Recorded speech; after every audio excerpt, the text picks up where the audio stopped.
Ösmürler üçün tayyorlanğan ən gözəl İslami qıssalar davamlı huzurunuzda buludu. Bugünkü hikayemiz Əyyub əleyhissalamның hikayesi. Əyyub əleyhissalamğa Allah Taala nurg'ulg'an o'g'il qiz farzandlarni, nurg'un mol-dunyolarni ato qilgan. Əyyub əleyhissalamның nurg'un do'stlari botdi. Allah subhanahu va taolo Əyyub əleyhissalamni imtihon qilib va boshqa kishilarga ulgu qilish uchun sinamoqchi bo'ldi. Əyyub əleyhissalam tijoratda ziyon tortdi. Farzandlari o'lib ketdi. Va nihoyat og'ir kasal bilan sinaldi, hatto yetib qoldi. Kishilar Əyyub əleyhissalamның kasalining yuqib qolishidan ansirab uningdan qochdi. Hatto Əyyub əleyhissalamni shahar sirtiga chiqarib etdi. Əyyub əleyhissalamның qoshida faqatla bir ayoli uning xizmatini qilib qoldi. Boshqalarning hammasi Əyyub əleyhissalamdan qochdi. Əyyub əleyhissalam mushu og'ir kasalni 18 yil tortdi. Sabr qildi. Hech kimga hatto ayolig'imi kesili haqida, ahvol haqida zarlanmadi, shikoyat qilmadi.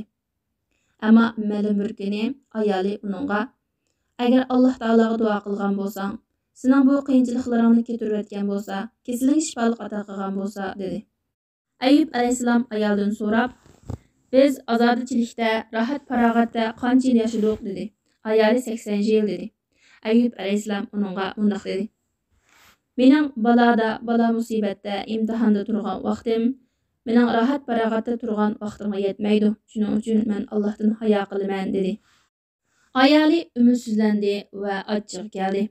Va achchig'ida bu balo qazo qachongacha davomlashadi deb soldi. Əyyub əleyhissalam uning bu so'zlaridan g'azablandi-da: "Agar Alloh taolo mening kesalimga shifolik ato qilsa, men seni 100 qamchi uraman. Sen nimishqa Allohning qazosiga, taqdiriga norozi bo'lasan", dedi.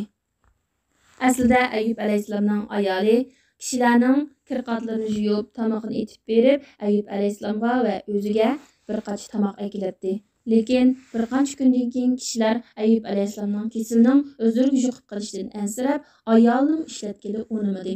Oxiri ayoli bir qancha tomoq uchun o'zining chechini kesib, bir qancha tomoqqa tegishib ekeldi. Əyyub əleyhissalam bu tomoqning nerdan kelganligini so'raganda bo'lsa, javob bermadi. Ikkinchi kunimi yana bir o'rim chechini kesib, setib yana bir qancha tomoqqa almashtirib ekeldi. Əyyub əleyhissalam ayoldan bu tomoqning zodi qayerdan kelganligini so'ragan edi, javob bermadi. Va beshini echib chechining yo'qligini ko'rdi-da, bu chog'da Alloh taologa shu nidoni qildi: "Ey Robbim, menga qiyinchilik yetdi. Sen eng rahim qilguvchi zotsan", dedi. Anan Alloh taolo uning duosini ijobat qilib, o'ltirgan yerida putining ostidan sovuq suv chiqarib berdi. U suvda yuvindi va ichdi. Shuning bilan sallamaza hech ish bo'lmagandek saqayib ketdi.